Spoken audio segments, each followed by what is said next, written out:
giờ miệp xúa bong ôn con cháu chẳng ọt khní chẳng khăn đừng cây bờ tê chỉ tí cơ rụp lạnh chẳng ọt khní thằng ngày ní nhầm ba miền chất rầm phơ rì pro bàn khơi cháu cháu chỉ miệp xúa con ọt khní vậy ở cầu nào cứ miền châuสมัยจัดធ្វើជាពលទាហានដើម្បីច្បាំងទប់ទល់នឹងសត្រូវ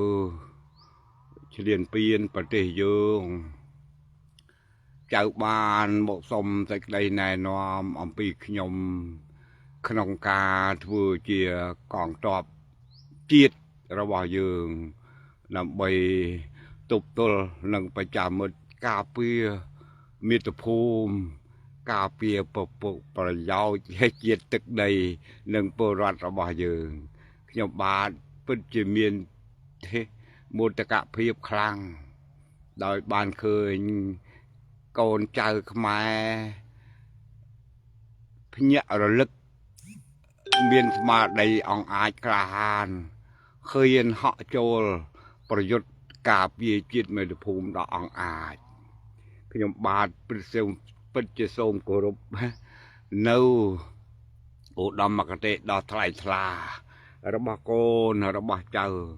ដែលស្ម័គ្រចិត្តធ្វើជាទាហានការពារជាតិមាតុភូមិរបស់យើងការពារទឹកដីការពារពលរដ្ឋរបស់យើងដ៏អង្អាចក្លាហានសូមកូនចៅយុទ្ធជនយុទ្ធនារីទាំងចាស់ទាំងថ្មីប្រកបបានតែសេចក្តីសុខសេចក្តីចម្រើនហើយគ្រប់គ្នាដូច្នេះថ្ងៃនេះបងប្អូនកូនចៅក្រោយអំពីបញ្ជាក់នៃការរំភើបរីករាយចំពោះចៅដែលស្ម័គ្រចិត្តចូលធ្វើជាទាហានក៏ខ្ញុំបាទមិនដែលភ្លេចទេនៅរំលឹកប្រវត្តិសាស្ត្រដែលវាពាក់ព័ន្ធនឹងសង្គ្រាមឈ្លានពានមកលើជាតិមាតុភូមិរបស់យើងហើយក៏មិនដែលភ្លេចទេនិយាយចែករំលែករាល់ចំណុចខ្សោយនិងចំណុចខ្លាំង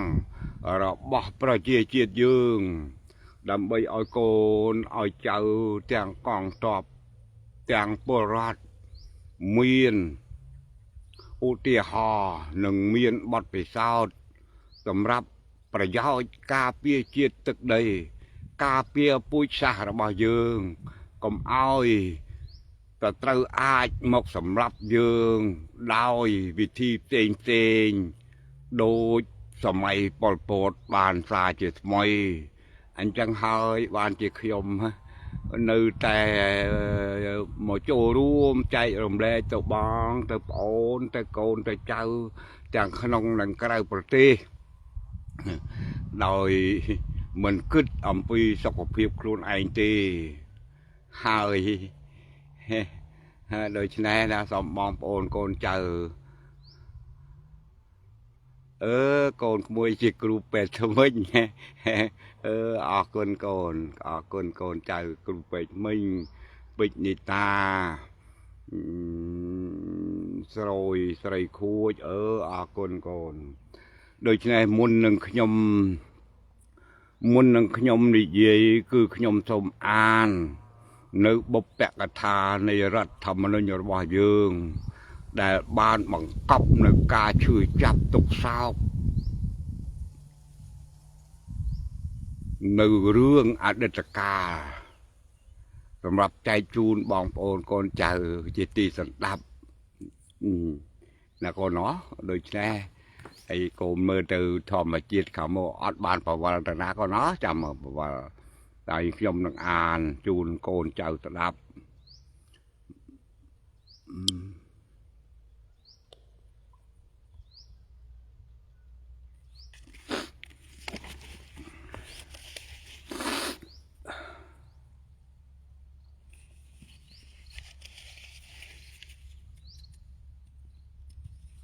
ដូច្នេះខ្ញុំបាទសូមអាន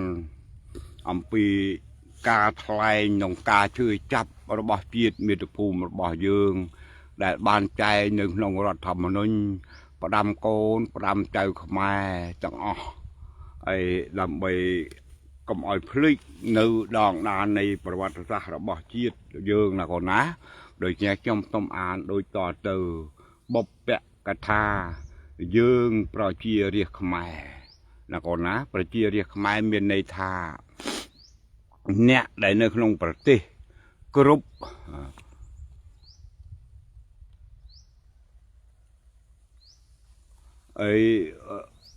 គ្រប់ពូជសាសគ្រប់ជាតិសាសណាកូនណាព្រោះប្រជានេះព្រោះប្រទេសមួយគឺมันមានតែមានប្រជាជនភាគតិចនិងភាគច្រើនណាកូនណាដូច្នេះបានជារដ្ឋធម្មនុញ្ញសរសេរថាយើងប្រជារាស្ត្រខ្មែរដែលធ្លាប់មានអរិយធម៌ឧត្តមឧត្តមប្រទេសជាតិស្ដុកស្ដំធំទូលាយស្គមស្កើងរុងរឿងកេតជានុភាពខ្ពង់ខ្ពស់ភ្លឺចែងចាំងដូចពេជ្រពុនរាយបានធ្លាក់ខ្លួនដល់សែនរន្ធត់ក្នុងកំឡុងពីទសវត្សរ៍ចុងក្រោយពីទសវត្សរ៍ចុងក្រោយមានន័យថាពីឆ្នាំ1970គឺថ្ងៃ18មីនាឆ្នាំ1970ណាកូនណាពីទសវត្សរ៍ចុងក្រោយរហូតមកដល់ទសវត្សរ៍9ណាកូនណា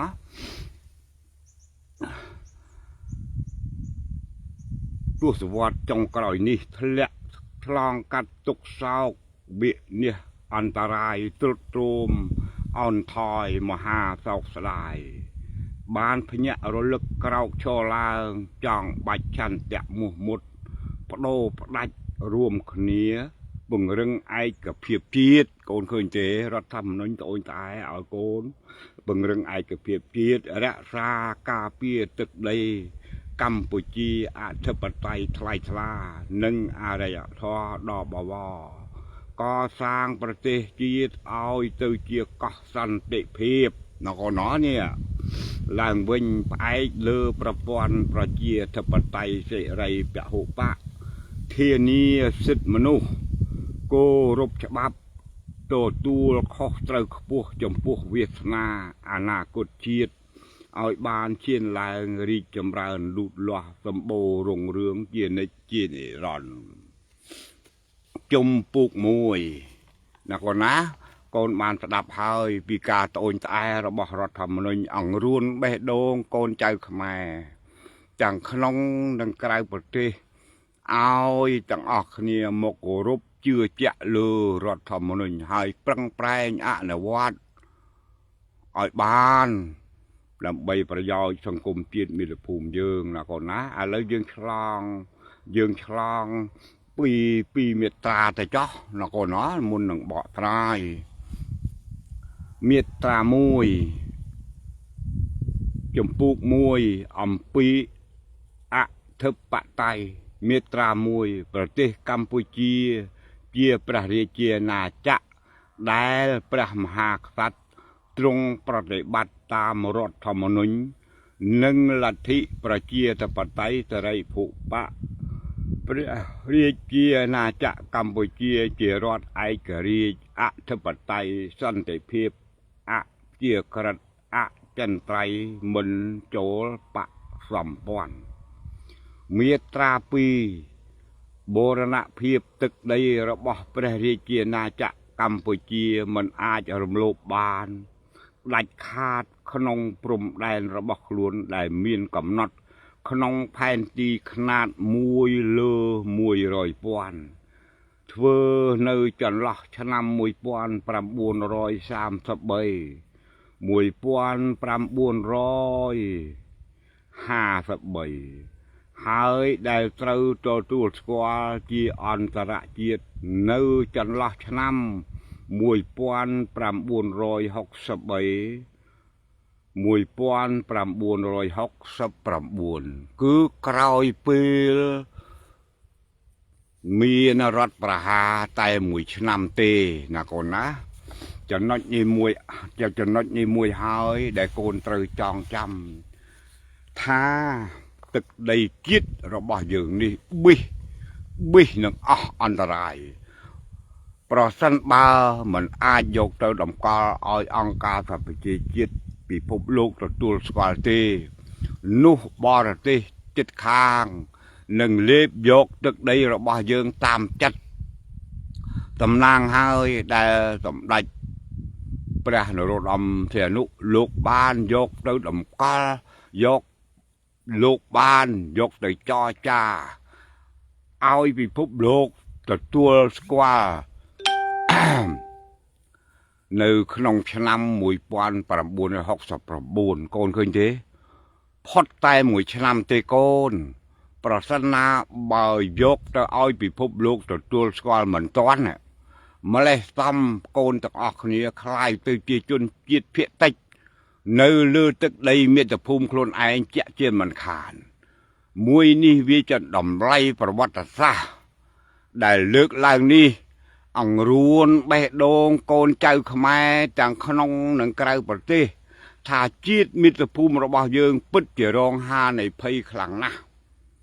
ប្រសិនបើពិភពលោកមិនទទួលស្គាល់បានមុនឆ្នាំ70ទេម្លេះសំយើងគ្មានទឹកដីជ្រកនៅទេណាកូនណាគ្មានទឹកដីជ្រកនៅទេម្លេះយើងមកដល់ពេលនេះវាคล้ายទៅជាជនភិជាតិភាគតិចរស់នៅលើទឹកដីខ្លួនឯងដោយខ្មែរលើនិងខ្មែរក្រោមចាក់ជាមិនខានចំណុចនេះមួយចង់បញ្ជាក់កូនឲ្យដឹងថារដ្ឋធម្មនុញ្ញនេះជារដ្ឋធម្មនុញ្ញដែលទទួលស្គាល់ជាអន្តរជាតិហើយបានបញ្ជាក់កូនចៅប្រុសស្រីដែលស្រឡាញ់ជាតិមាតុភូមិសូមមេត្តាកូនគោរពអនុវត្តនិងធ្វើតាមរដ្ឋធម្មនុញ្ញនេះទាំងពីនយោបាយបូរណភាពទឹកដីឡើងទៅដើម្បីកុំឲ្យលើសអំពីការសហគមន៍អន្តរជាតិទទួលស្គាល់ធ្វើឲ្យការប្រឹងប្រែងរបស់យើងคล้ายទៅជាការប្រឹងប្រែងមិនស្របច្បាប់អន្តរជាតិណាកូនណាដូច្នេះក្នុងការធ្វើនយោបាយគឺក្នុងកម្រិតផែនទី1លើ100,000ណាកូនណាដូច្នេះសារៈសំខាន់ខ្លាំងណាស់កូននាំគ្នាការពារទឹកដីនាំគ្នានិយាយត្រឹមតែក្នុងផែនទីຂ្នាត1លើ100,000ដើម្បីកុំឲ្យមានចំណុចខ្សោយថាយើងនេះទៅឈ្លានពានគេមិនហើយយើងអត់មានសមត្ថភាពឈ្លានពានគេទេតែបើកូននិយាយឮដល់ត្រជាគេទៅហើយជាចលនាជាបកជាពួកជាក្រុមទៅហើយពួកគេមានលទ្ធភាពវាយកម្ចាត់យើងស្របច្បាប់ដោយសារតែពាក្យសម្ដីរបស់យើងរំលងរដ្ឋធម្មនុញ្ញនេះឯងណាកូនណាដូច្នេះសូមកូនចៅអ្នកជាតិនិយមទាំងឡាយហើយមេត្តាពិចារណាឲ្យបានដល់ទីជម្រៅណាកូនណាដើម្បីធ្វើឲ្យពូជសាសន៍របស់យើងคล้ายទៅជាពូជសាសន៍ដ៏រឹងមាំបានលុះត្រាតែកូនគោរពច្បាប់ជាតិនិងច្បាប់អន្តរជាតិដោយភ្ញាក់រលឹកចេញពីក្រអៅបេះដូងទាំងអស់គ្នាដោយគ្មានអ្នកណាបង្ខិតបង្ខំឡើយណាកូនណាអត់មានអ្នកណាបង្ខិតបង្ខំឡើយកូនចៅប្រុសស្រីខ្មែរទាំងក្នុងនិងក្រៅប្រទេសជាទីគោរពស្រឡាញ់ខ្ញុំបាទជាកងទ័ពម្នាក់ដែលគ្រាន់តែជាឧបករណ៍របស់អ្នកនយោបាយដែលបានប្រឈមការពារជាតិមាតុភូមិជាមួយនឹងយុទ្ធមិត្តទាំងឡាយបានសេះសល់នៅបទពិសោធន៍ទាំងនយោបាយទាំងយោធាមិនមានអ្វីចែកជូនបងប្អូនកូនចៅទាំងក្នុងនិងក្រៅប្រទេសជាទីសន្តាប់ទេគឺមានតែនៅសល់បទពិសោធន៍នេះឯងសម្រាប់យកមក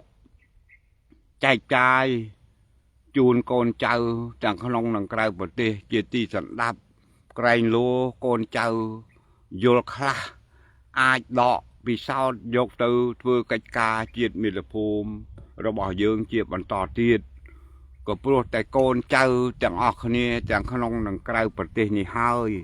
ជាទំពាំងដែលត្រូវស្នងមរតក ពីឫស្សីដែលចេះតែចាស់ទ្រុឌទ្រោមទៅមិនយូរប៉ុន្មានឫស្សីដែលចាស់នឹងស្លាប់ចាក់លោកនេះទៅហើយគឺបន្សល់ទុកនៅតែកូនចៅគ្រប់គ្នាប្រឈមដោះស្រាយបញ្ហាសង្គមជាតិរបស់យើងដើម្បីទុកចែកជូនកូនចៅទួតចៅលួតចៅលារបស់យើងឲ្យបានគង់វង្ស100ពាន់ជំនាន់ទៅទៀតធ្វើឲ្យផែនទីរបស់ប្រទេសខ្មែរ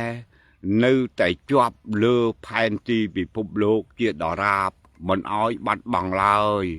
ណាបងប្អូនកូនចៅដូច្នេះខ្ញុំសូមលើកឡើងអំពីបច្ចាមិត្តព្រាហ្មណ៍ដែលកំពុងតែវាយប្រហារមកលើយើងបច្ចុប្បន្នខ្ញុំបានប្រឈមតតាំងនឹងសៀមនេះតាំងពីក្រោយថ្ងៃ17មេសាក្រោយថ្ងៃ17មេសាអង្គភាពខ្ញុំបានត្រូវបញ្ជូនកងទ័ពមួយកងវរៈសេនាតូចមកបោះប្រចាំការពារទល់ដែននៅចំណុចចាំយាមបណ្ឌុលសីមាក្នុងខេត្តកោះកុងដោយយើងគិតថាព្រំដែនរបស់យើងដែលមានក្នុងផែនទីតម្កល់នៅសហប្រជាជាតិសៀមគាត់ពិតជាគោរពមិនរំលោភធ្លានពានអធិបតេយ្យរបស់យើងទេដូច្នេះយើងគ្មានការចាំបាច់នឹងបញ្ជូនកងទ័ពមកច្រើនដើម្បីការពារអធិបតេយ្យបូរណភាពទឹកដីរបស់យើងនៅទិសជាមួយនឹងសៀមនោះទេដោយហេតុនេះហើយទើបយើងបញ្ជូនតែមួយកងវរៈសេនាតូចដែលមានលេខ125កើតចេញពីកងវរៈសេនាតូចលេខ180ដែលមានកំណើតនៅឆ្នាំ1970ឲ្យទៅ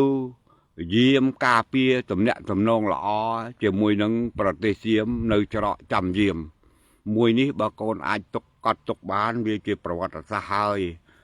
ទោះបើកូនរកមើលប្រវត្តិសាស្ត្រកំណត់ត្រាផ្សេងពិតជាអត់មានទេណាកូនរដែតបើកូនអាចកត់ទុកបានកត់ទៅថ្ងៃណាមួយខ្ញុំនឹងរលត់ជីវិតទៅ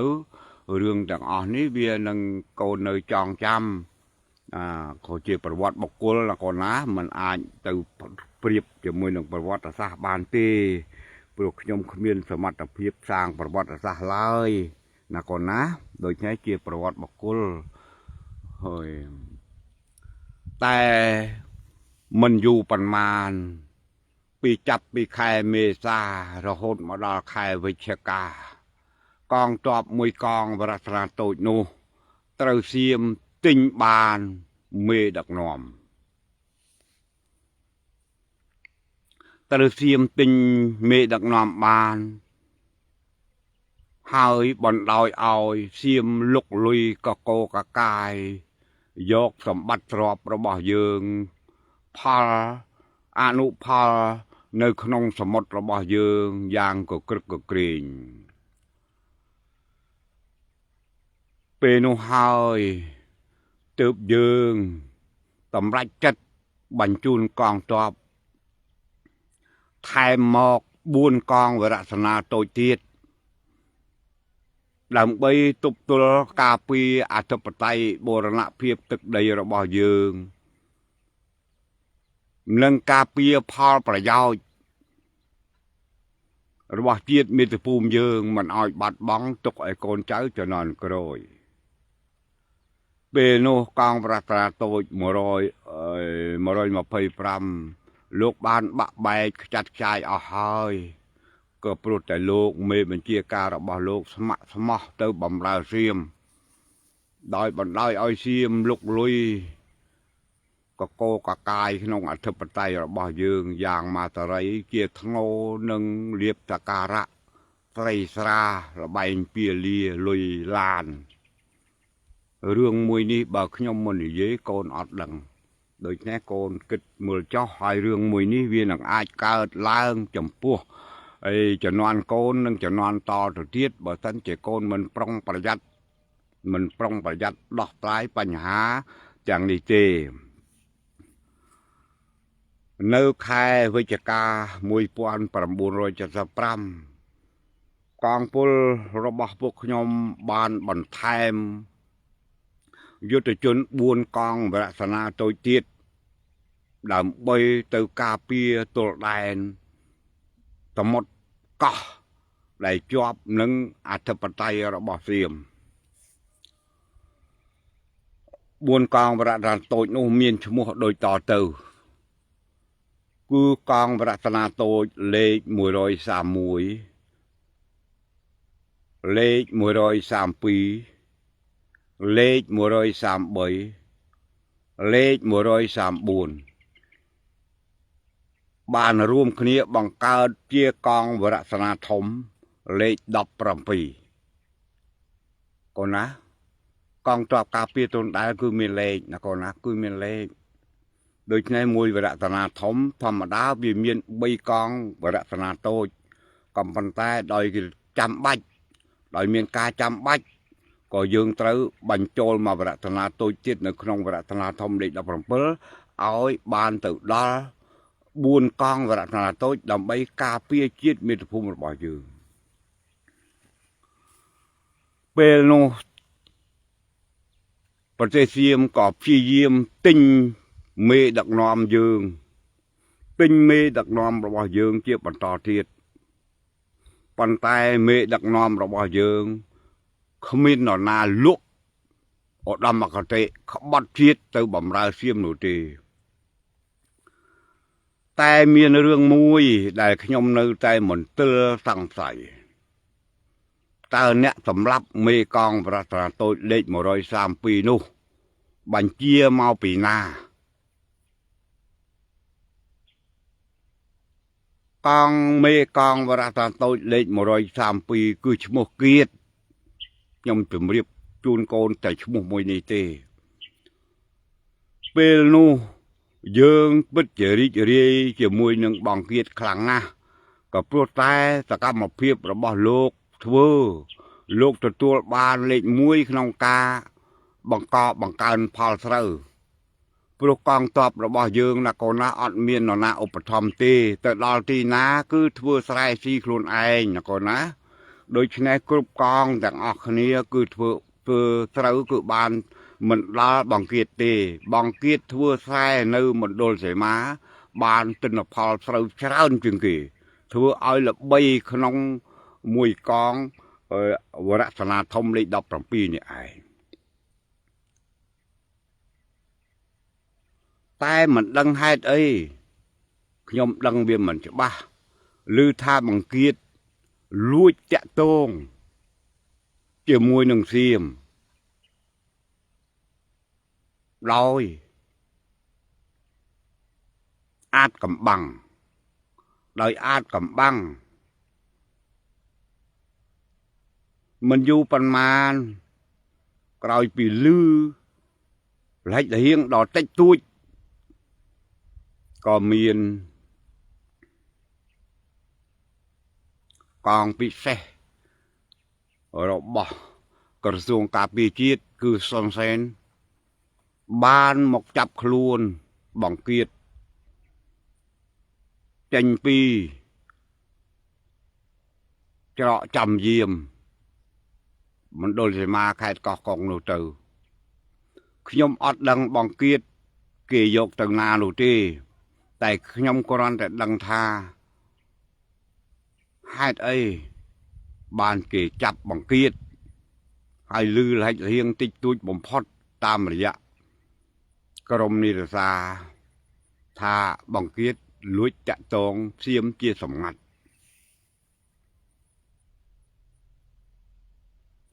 ចំណុចមួយនេះក៏ជាមេរៀនដែលខ្ញុំរំលឹកឡើងគឺចេតនាឲ្យកូនដឹង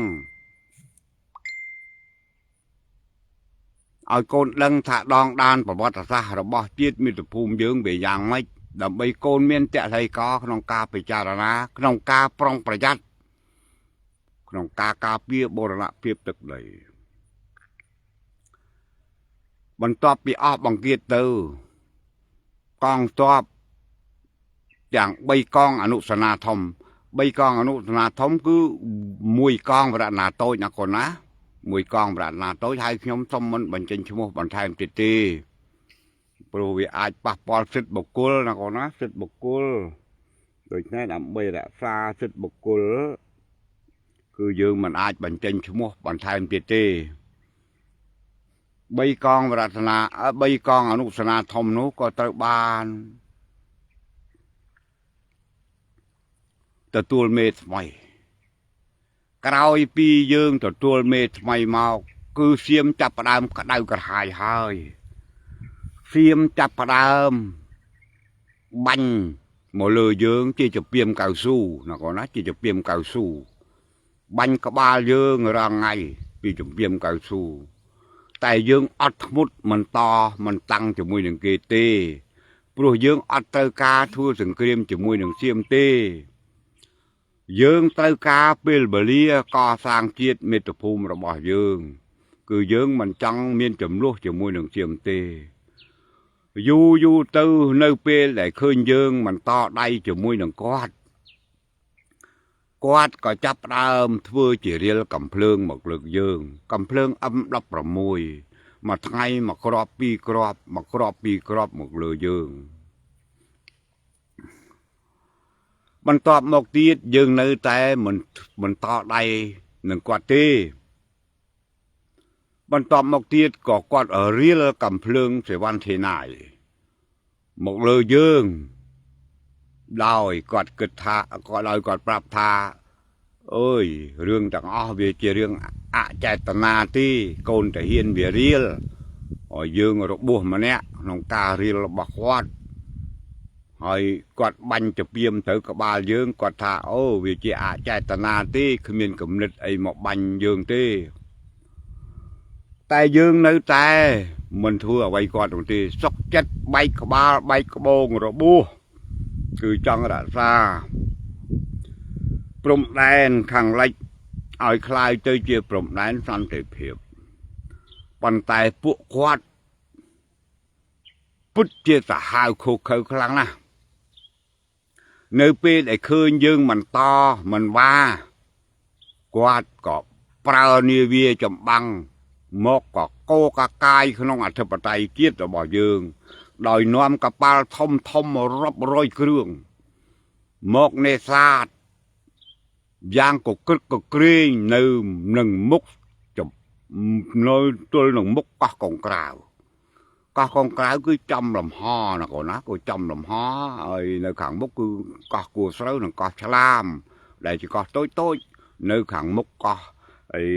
ហើយកុងក្រៅនិងខាងមុខកោះកោតណាកូនណានេះខ្ញុំប្រាប់ឲ្យកូនយល់នៅខាងមុខកោះកោតមានកោះឆ្លាមមួយមានកោះគួរស្រូវមួយតែកោះទូចណាកូនណាអត់មានព្រៃឈើទេ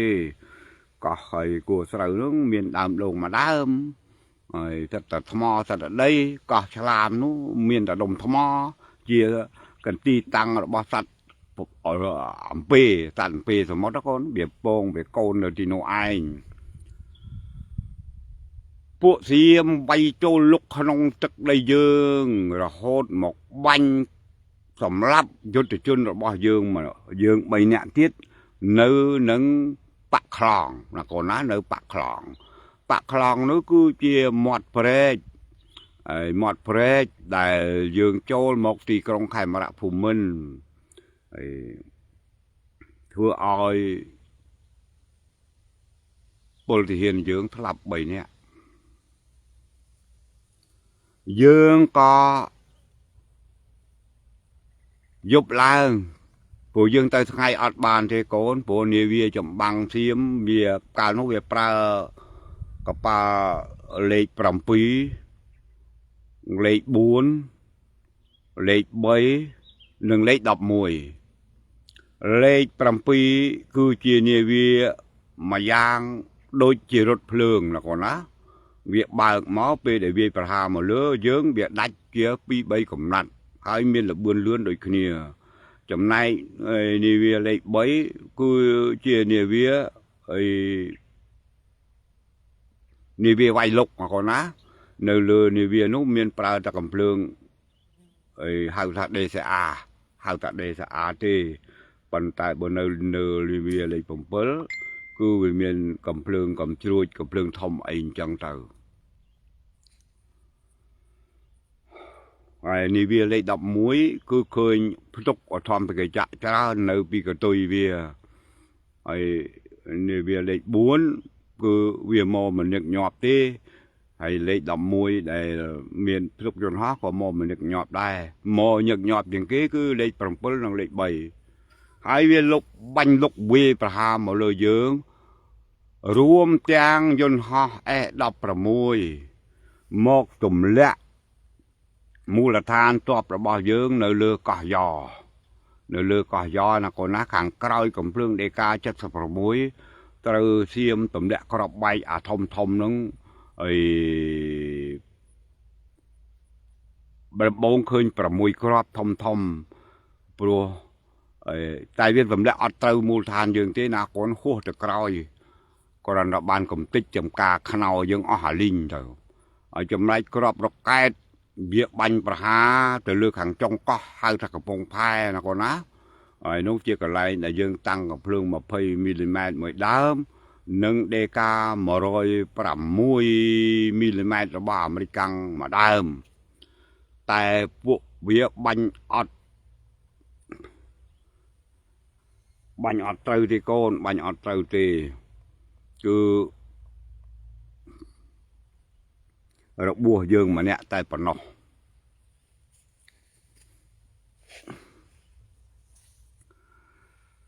ni hai kia mà chặt ta xiêm đá việt vơ một lơ chiết mi tập phum rồi bỏ dương đòi miên nhỏ nhớt đây về bà ha mà lơ dương đòi miên nhỏ nhớt đây tê na con na chẳng non mui ni hai để trong ai con vô đăng pi ở đất ca ta cầm đất xiêm đi về giang na vì vay bà ha mà lơ dương không miên ai to tê dương on miên ai to đây về tê con cầm phương rồi bỏ dương đại miền đê ca mà rồi bỏ muôi đê ca mà rồi bỏ muôi dương bánh bàn tay khoảng 7 km miền crop mà phây crop đê ca chất sập ra muôi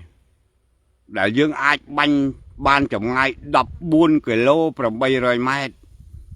miền crop tại học sắp crop mà phây mm dương bánh ban khoảng 4 km miền crop mình đo mùi pon crop phong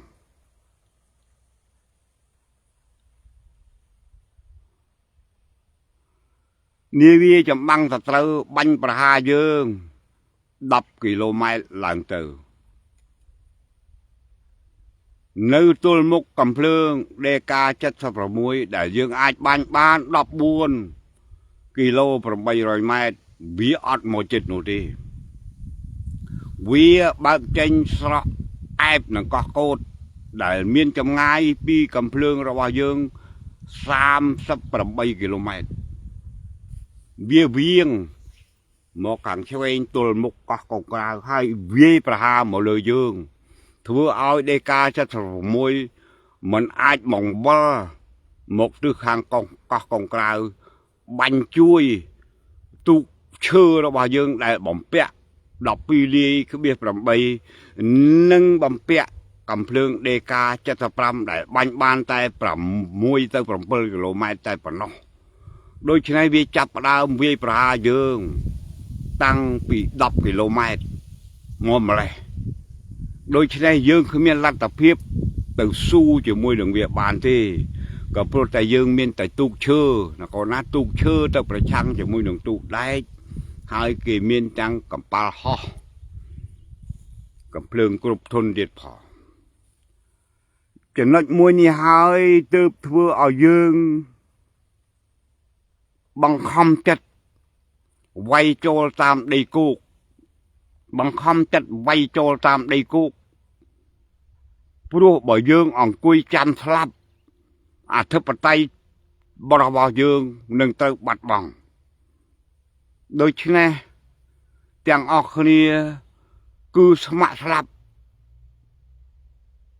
ដើម្បីការពារបូរណភាពទឹកដីរបស់យើងដឹងថាយើងស្លាប់មុននឹងយើងត្រៀមចូលវាយសៀមដើម្បីការពារអធិបតេយ្យជាតិរបស់យើងគ្មានអីទេណាកូនណាគ្មានអីទេយើងគិតថាយុទ្ធមិត្តយើងម្នាក់ណានឹងស្លាប់ឬក៏រាប់រយនាក់នឹងត្រូវស្លាប់ពេលនោះអង្គភាពទាំងមូលក៏សម្រេចចិត្តថាឥឡូវដើម្បីជប់លៀងមុននឹងយើងចូលវាយប្រហារតាមដីគោកចូលទៅសៀមមេបញ្ជាការបានឯកភាពគ្នាថាឥឡូវយើងបេះដូងខ្ចីណាកូនណាបេះដូងខ្ចីដែលមាននៅតាមតាម៉ានលើតាម៉ានលើអត់មានទេកូនណាដែលមាននៅភូមិស្មាច់ងាមហើយនឹងតំបន់ខាងមហាវិទ្យាល័យកោះកុងនឹងតំបន់សំណាក់ស្ដេចនឹងមានដូងហើយនឹងនៅលើកោះយ៉កោះកុងក្រៅដែលមានដើមដូងនឹងយើងបេះដឹកជញ្ជូនមកឲ្យយុទ្ធជនម្នាក់3ផ្លែខ្ញុំរៀបរាប់ឲ្យដល់ជម្រៅបន្តិចទៅចោះកូនណាថាយុទ្ធជនរបស់យើងមិនគិតថានឹងអាចបានរស់ត្រឡប់មកវិញទេដូច្នេះអត់មានស្អីក្រៅអំពីផ្លែដូងនឹងជារបស់ពិសេសឲ្យម្នាក់3ផ្លែណាកូនណាខ្ញុំក៏បាន3ផ្លែគេដែរ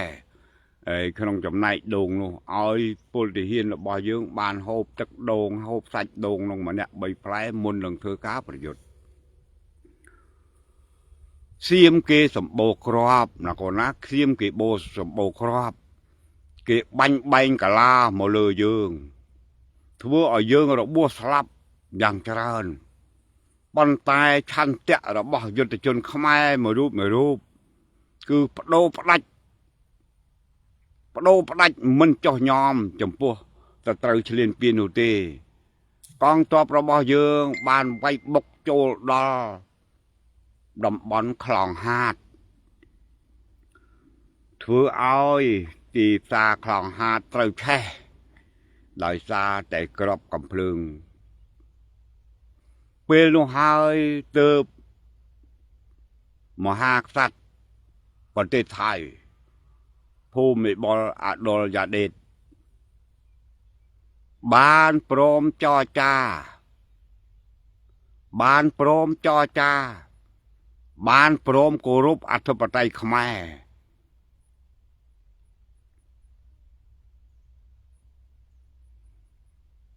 ក្រោយពីពេលនោះកប៉ាល់នាវាចម្បាំងរបស់សៀមក៏លែងមានវត្តមាននៅក្នុងលំហសមុទ្ររបស់យើងណាកូនណាដូច្នេះយុទ្ធជនដូនតារបស់កូនដែលពលីជីវិតដែលកូនសពថ្ងៃមិនដែលម្នាក់ណាដឹងឬរំលឹកដល់លោកនោះទេសាកសពរបស់លោកគឺកប់នៅជើងភ្នំមណ្ឌលសីមានោះឯងណាកូនណាកប់នៅទីនោះតែឥឡូវនេះគឺអត់មានផោះតាងទេវាคล้ายទៅជាផ្ទះទៅសម្បែងរបស់ពលរដ្ឋយើងអស់ហើយពេលខ្ញុំទៅដល់ខ្ញុំហូរទឹកភ្នែក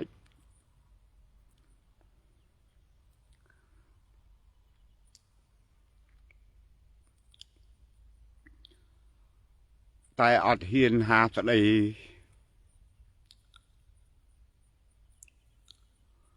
ប្រាប់បងប្អូនកូនចៅណាទេគ្រាន់តែលួចបង្ហូរទឹកភ្នែកតែម្នាក់ឯងអាណិតដល់វិញ្ញាណក្ខន្ធយុទ្ធមិត្តទាំងឡាយដែលបានបូជាជីវិតដើម្បីជាតិមាតុភូមិពួកគាត់ពលីជីវិតទាំងសេចក្តីស្រេកឃ្លាន ម្នាក់គឺគ្មានអ្វីហូប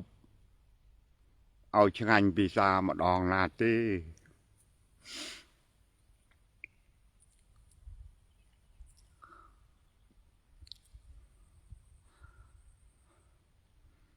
មុននឹងចូលច្បាំងបានដូង3ផ្លែ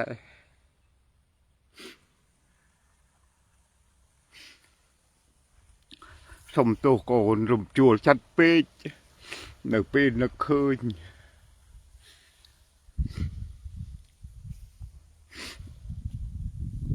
កូនចៅប្រុសស្រីការលះបង់ទាំងអំបានពិតជាមិនទាមទារអ្វីពីកូនចៅទេគឺត្រឹមតែទាមទារឲ្យកូនចៅទាំងអស់គ្នាប្រឹងប្រែងឡើងការពារជាតិមាតុភូមិរបស់យើងហើយរួមគ្នាឡើងឯកភាពគ្នាឡើងជាធ្លុងមួយដើម្បីបន្តការពារជាតិមាតុភូមិរបស់យើង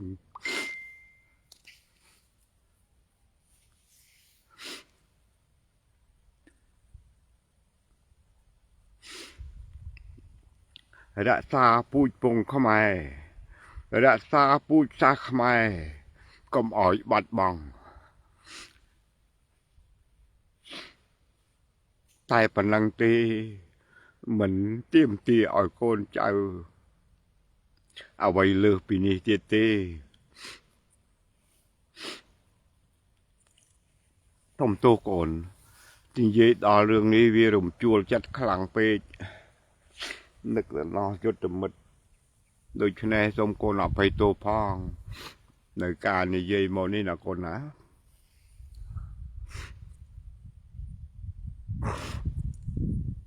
ក្នុងជីវិតរបស់ខ្ញុំគឺធ្លាប់បាក់ទឹកចិត្តប៉ងសម្រាប់ខ្លួនឯងនៅពេលដែលយុទ្ធមិត្តជុំវិញខ្លួនបានស្លាប់អស់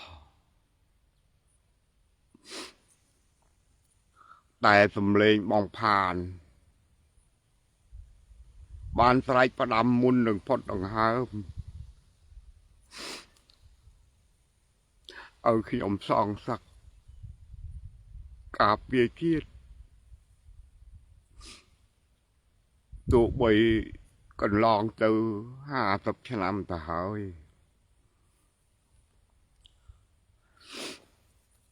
សំឡេងបងផាលនៅតែអង្រួនបេះដូងខ្ញុំសំឡេងបងផានធ្វើឲ្យខ្ញុំក្រោកឈរឡើងដោយអត់មានចុះញោមនឹងទៅត្រូវ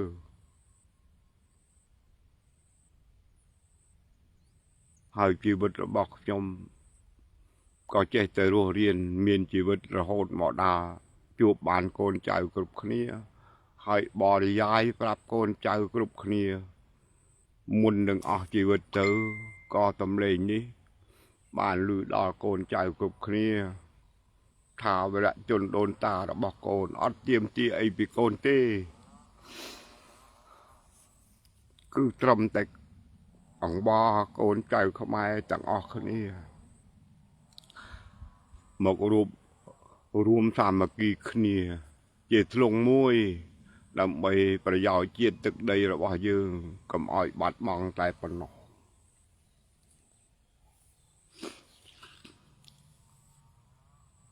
បរទេសឈ្លានពានណាកូនណាគេវាយប្រហារមកលើយើងវាមិនមែនត្រឹមតែយោធានោះទេគេឈ្លានពានយើងទាំងនយោបាយទាំងសេដ្ឋកិច្ចទាំងវប្បធម៌ទាំងយោធាដូច្នេះកូនចៅខ្មែរទាំងក្នុងនិងក្រៅប្រទេសទាំងមុខនិងក្រោយសុទ្ធតែមានកាតព្វកិច្ចនិងលទ្ធភាពការពារក្នុងចំណែក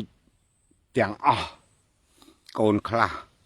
ពូកែខាងវប្បធម៌ គឺប្រឹងការពារវប្បធម៌របស់ខ្លួនកូនខ្លះជំនាញខាងព្រះពុទ្ធសាសនាត្រូវតែការពារព្រះពុទ្ធសាសនាដោយមិនអោយពួកឆ្លៀតឱកាសផ្សេងបន្លំបំភ្លៃធ្វើឲ្យខូចខាតខាងវិស័យវប្បធម៌សាសនាកូនខ្លះជំនាញខាងនយោបាយសារព័ត៌មានកូនត្រូវតែប្រឹងទប់ទល់ខាងឃោសនាការនិងព័ត៌មានដើម្បីកុំឲ្យសៀមគាត់អាចវាយរំលំគោលជំហរស្មារតីខាងនយោបាយសតិអារម្មណ៍ធ្វើឲ្យជាតិមាតុភូមិរបស់យើងធ្វើឲ្យពលរដ្ឋរបស់យើងចាញ់នយោបាយប្រជាពិធនានាកន្លងមកខ្ញុំឃើញថាវិស័យសារព័ត៌មានយើងពិតជាពិបាកនឹងទប់ទល់ជាមួយនឹងព័ត៌មានចារកម្មខ្លាំងណាស់ដូច្នេះហើយកូនចៅទាំងអស់ទាំងក្នុងនិងក្រៅប្រទេសដែលមានភក្តីភាពចំពោះជាតិមាតុភូមិដែលមានចំណេះជំនាញខាងសារព័ត៌មានកូនត្រូវតែក្រោកឈរឡើងទប់ទល់ដោះស្រាយបញ្ហាសង្គ្រាមចារកម្មព័ត៌មានសង្គ្រាមប្រជាពិធផ្សេងដើម្បីជួយពង្រឹងស្មារតីកូនចៅខ្មែរឲ្យរឹងមាំអាចប្រឈមទប់ទល់នឹងសង្គ្រាមចារកម្មសង្គ្រាមនយោបាយរបស់ប្រជាមិត្តសៀមនេះបានទី2សង្គ្រាមសេដ្ឋកិច្ចកូនចៅខ្មែរជាទីគោរពស្រឡាញ់ទាំងអស់គ្នាដើម្បីដោះស្រាយទប់ទល់នឹងប្រជាមិត្តសៀមបានគឺកូនទាំងអស់គ្នាត្រូវតែប្រឹងប្រែងបង្កើតផលឲ្យអស់លទ្ធភាពដើម្បីពង្រឹងសេដ្ឋកិច្ចគ្រួសារដើម្បីត្រៀមតស៊ូទប់ទល់នឹងប្រជាមិត្តសៀមយូរលង់ទៅទៀតព្រោះគាត់មិនបោះបង់គំនិតឈ្លានពានមិនបោះបង់គំនិតលេបយកទឹកដីយើងទេដូច្នេះកូនចៅខ្មែរទាំងក្នុងនិងក្រៅប្រទេសចាប់ពីពេលនេះទៅកូនត្រូវតែប្រឹងប្រែងកសាងសេដ្ឋកិច្ចក្នុងប្រទេសជាតិដោយខ្លួនឯងគឺត្រូវតែដាច់ខាតឈប់ពឹងពោ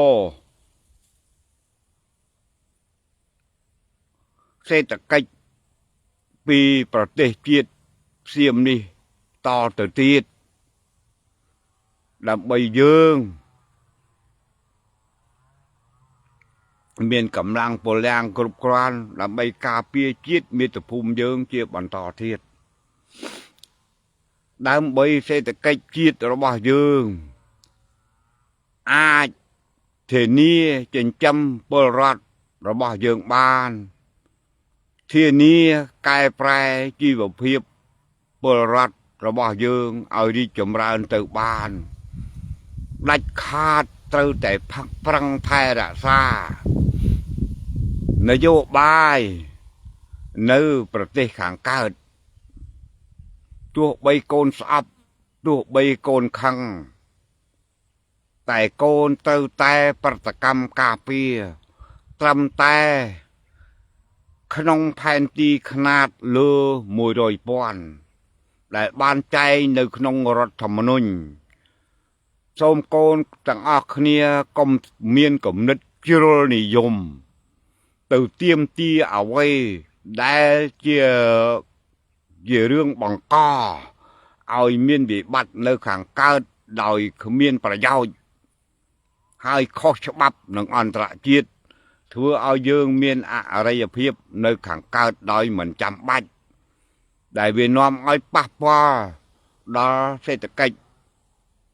របស់ជាតិមាតុភូមិយើងបន្តទៅទៀតណាកូនណាដូច្នេះគំនិតជ្រុលនិយមទាំងឡាយគួរកូនបោះចោល កូនគោរពជឿជាក់ទៅលើរដ្ឋធម្មនុញ្ញបញ្ចេញមតិបដូរផ្ដាច់ការពារជីវិតការពារបដូរផ្ដាច់លះបង់ជីវិតត្រឹមຂະຫນາດផែនទី1 លើ 100,000 បានហើយណាកូនណាបើកូនចង់ចំណេញពេកវាដាច់ចំណងណាកូនណាដូច្នេះថែរក្សាស្ថិរភាពនយោបាយកុំឲ្យបង្កទៅជាឈ្នួនបំផ្ទុះធ្វើឲ្យពលរដ្ឋរបស់យើងត្រូវដាច់តសៃឈាមសេដ្ឋកិច្ចណាកូនណារឿងមួយនេះខ្ញុំអត់ចង់និយាយទេក៏ព្រោះតែរឿងមួយវាមិនបានទទួលនៅការអបអរសាទរនិងជាចំណុចមួយដែលអាចពួកប្រជាពិធមកវាយប្រហារប៉ុន្តែវាជាការចាំបាច់ដែលត្រូវរំលឹកកូនពិសេសកូនម្នាក់ដែលកំពុងតែរុញឈ្នួនបំផ្ទុះនៅខាងកើតសូមកូនអាណិតមេត្តា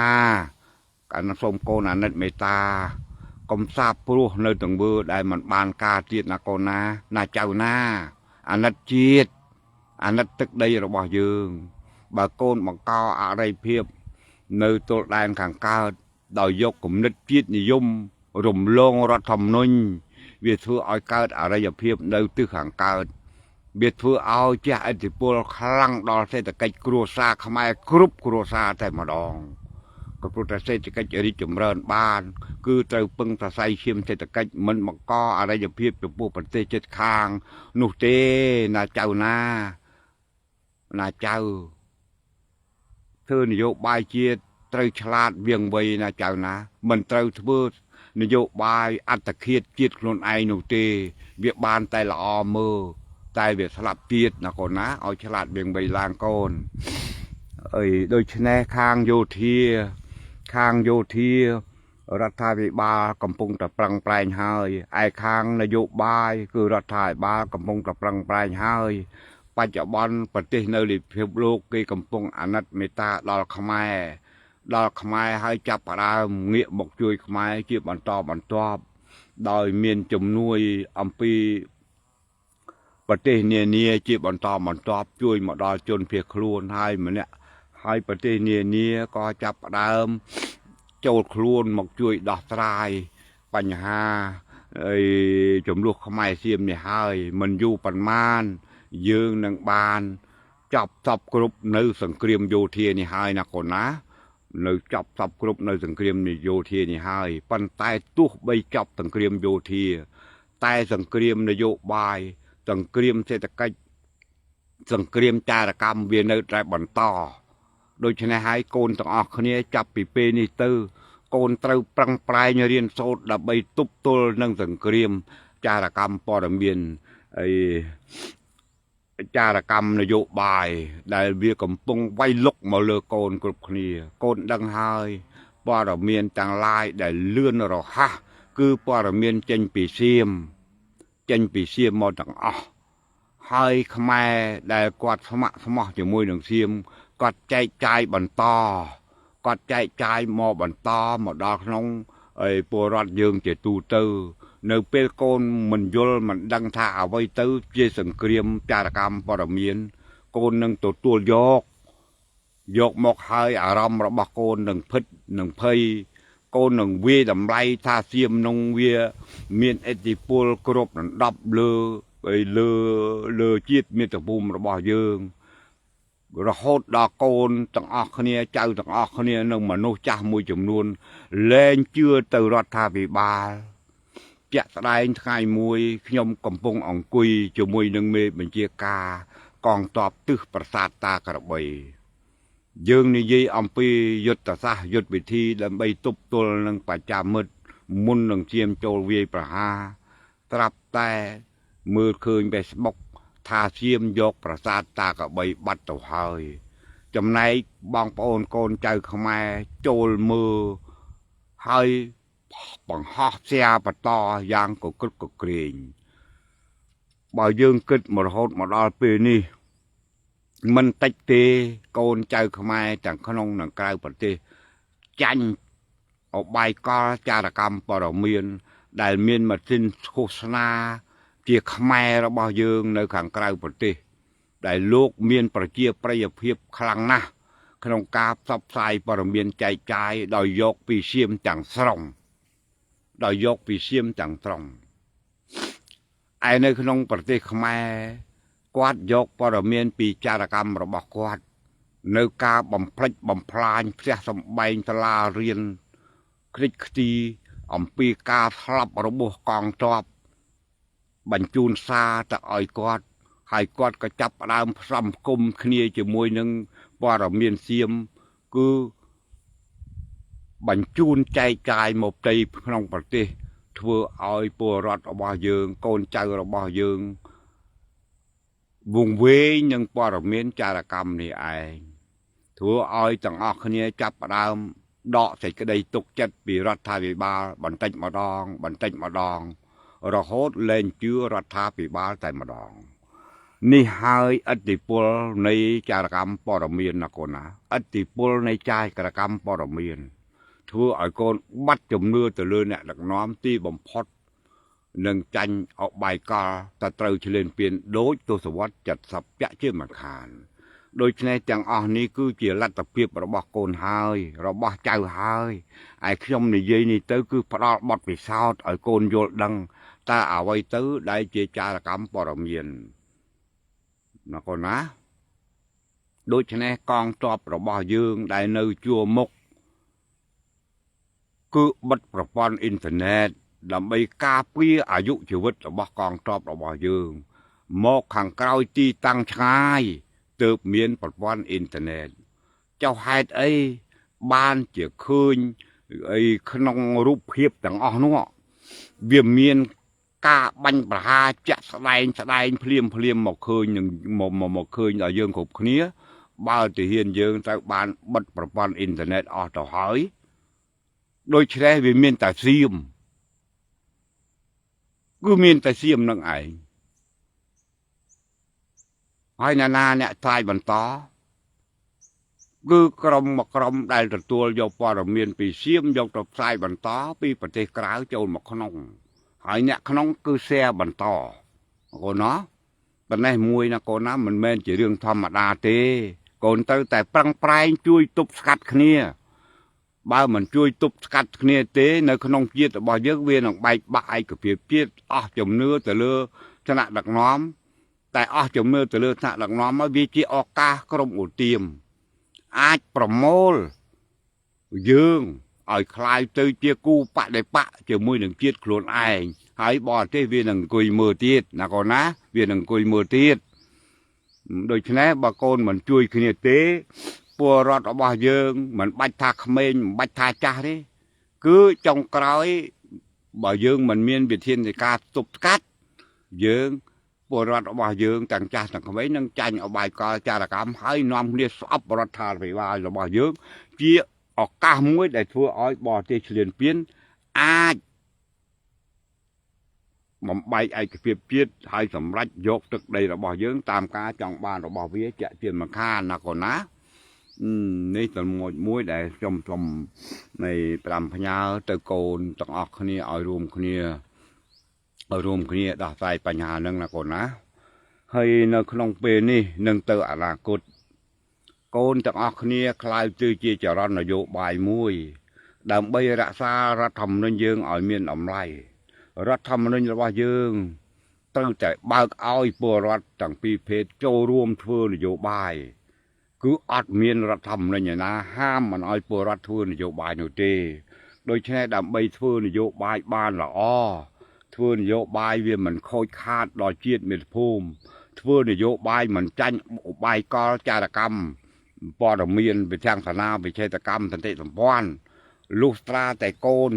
មានបទពិសោធន៍ត្រឹមត្រូវដោយខ្ញុំនិយាយមកបាញ់មិញនេះណាកូនណាដើម្បីពង្រឹងទស្សនៈគោលចំហរួមគ្នាឯកច្ឆន្ទជាមួយនឹងច្បាប់ណាកូនណាបើឯកច្ឆន្ទគ្នាជាមួយមនុស្សថ្ងៃខ្លះមនុស្សហ្នឹងក៏វានិយាយផ្សេងទៅមនុស្សហ្នឹងក៏វាក្បត់ទៅមនុស្សហ្នឹងក៏វាស្លាប់ទៅដូច្នេះកូនត្រូវរឹងមាំគ្នាជាមួយនឹងច្បាប់ជាតិរបស់យើងនេះឯងណាកូនណាជាមួយនឹងច្បាប់ជាតិរបស់យើងនេះឯងដើម្បីរួមគ្នាពង្រឹងឯកភាពជាតិឈានទៅកសាងសង្គមជាតិរបស់យើងឲ្យរុងរឿងថ្លៃថ្នូរតាមសេចក្តីប្រាថ្នារបស់យើងគ្រប់គ្នាគឺបច្ចុប្បន្ននេះគោលដៅតែមួយគត់ គឺយើងឯកភាពគ្នាជាមួយនឹងរាជរដ្ឋាភិបាលក៏ព្រោះតែចន្ទុលដឹកនាំជាតិរបស់យើងនេះគឺមានតែរាជរដ្ឋាភិបាលដែលមានរចនាសម្ព័ន្ធគ្រប់គ្រងពីក្រោមដល់លើមានរចនាសម្ព័ន្ធតាក់ទងពីក្នុងជាតិក្រៅជាតិដែលអាចតាក់ទាញប្រទេសនានាលើពិភពលោកឲ្យជួយអាណិតមេត្តាអាសូរដល់ខ្មែរនឹងអនាគតទៅនឹងតំណាក់តម្រងចងស្ពានមេត្រីខាងសេដ្ឋកិច្ចខាងនយោបាយខាងយោធាដើម្បីមកពង្រឹងជាតិមាតុភូមិរបស់យើងឲ្យខ្លាំងក្លារឹងមាំយូរអង្វែងដូច្នេះគ្មានជំរឹះអ្វីក្រៅពីរួមជាមួយនឹងរដ្ឋាភិបាលរាជរដ្ឋាភិបាលរងៃដើម្បីប្រឈមទប់ទល់នឹងប្រជាមិត្តសៀមដែលមានលក្ខណៈចរិតជាយូរអង្វែងនេះទេណាកូនណាដូចជាខ្ញុំនិយាយមិញចប់សង្គ្រាមយោធានៅសង្គ្រាមនយោបាយសេដ្ឋកិច្ចវប្បធម៌គឺអត់មានថ្ងៃសម្រាប់ទេណាកូនណាដូច្នេះចាប់ផ្ដើមពង្រឹងទៅកូនបើអាចគឺពេលបើកទ្វារព្រំដែនអីមិនត្រូវប្រមូលដាក់ទុនអីទៅជាមួយគាត់ទៅទេប៉ុន្តែយើងមិនចង់អាឃាតពីអីជាមួយគាត់ទេប៉ុន្តែយើងដឹងចរិតប៉ុណ្ណឹងហើយគឺអត់មានទៅវិនិយោគិនអីធំដុំជាមួយគាត់ទៀតទេ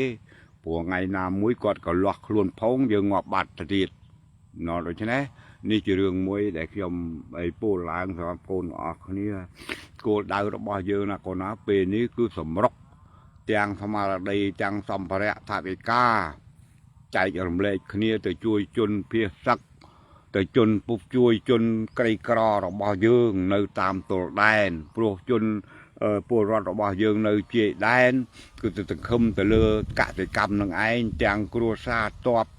ទាំងម្ដាយតបទាំងកូនតបគឺសង្ឃឹមទៅលើកសិកម្មនេះឯងណាកូនណាឥឡូវកសិកម្មរបស់យើងវាត្រូវខូចខាតច្រូតកាត់រួចក៏វាបានថ្លៃថោកម្នាក់ចំពាក់បំណុលធនាគារគ្រប់គ្នាទាំងតបទាំងពលរដ្ឋដូច្នេះក្នុងពេលនេះពិតជាត្រូវការណាស់ជំនួយឧបត្ថម្ភគាំទ្រពីបងប្អូនកូនចៅខ្មែរទាំងក្នុងនិងក្រៅប្រទេសដូច្នេះកូនចៅទាំងអស់គ្នាដើម្បីប្រយោជន៍ជាតិមាតុភូមិរបស់យើងទាំងអស់គ្នា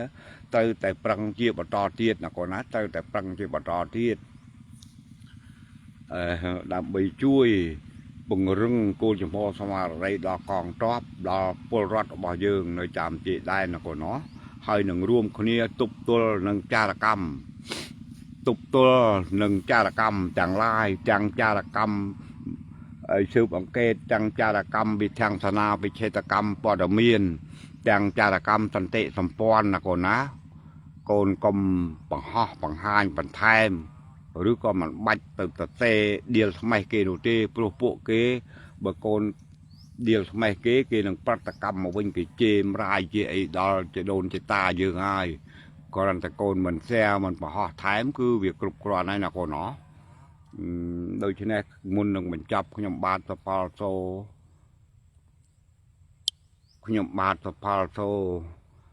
មក្តីអភ័យទោសពីប្រមុខដឹកនាំជាតិសម្ដេចទ្រង់ឯកឧត្តមលោកជំទាវមេត្តាអនុគ្រោះរាល់កំហុសឆ្គងរបស់ខ្ញុំទាំងអបាមានផងហើយបងប្អូនកូនចៅខ្មែរគ្រប់នៅនៃការនយោបាយជាទីគោរពស្រឡាញ់រាល់សម្ដីរបស់ខ្ញុំគឺអត់កេងចំណេញទៅបំរើនយោបាយណាទេគឺចង់ឲ្យកូនចៅទាំងអស់គ្នាចេះជួយជាតិមាតុភូមិចេះឯកភាពគ្នាតែប៉ុណ្ណោះឯងដូច្នេះសូមក្តីអភ័យទោសផងបើមានខុសឆ្គងសូមបងប្អូនកូនចៅខ្មែរទាំងក្នុងនិងក្រៅប្រទេសទទួលបានតែក្តីសុខក្តីចម្រើនកុំបីអាក់ខានឡើយសូមគោរពលាជម្រាបលា